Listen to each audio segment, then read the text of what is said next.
Ei näitä todella harvoin näkee. Tiedän, koska seurakaverillani oli, ystävälläni oli Bretoni.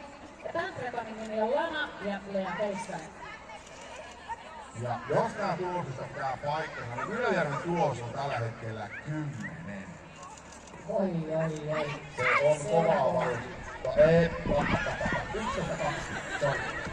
Jos täällä upeasti, niin en mä tiedä, olisiko nyt mukaan edes, mutta jotain linjoja korjataan. Se oli pieni jännitys lisää tuonne radalle. Kyllä, koska tää ei tarpeeksi jännittävää muuten. Puhtaasti ollaan tähän asti menty. Ja voi kertoa, että Bretonille ei oo ihan helppoa. Ai että korjaus oli tossa! Eikä tullut! Ai se oli hylky. Kiitos, että meni tuon puolin. Okei. Me jo iloittiin, niin ei sitten. Ei se saa mennä puolin alta. Mä en muista, mä oon tehnyt niitä itse ihan saman verran.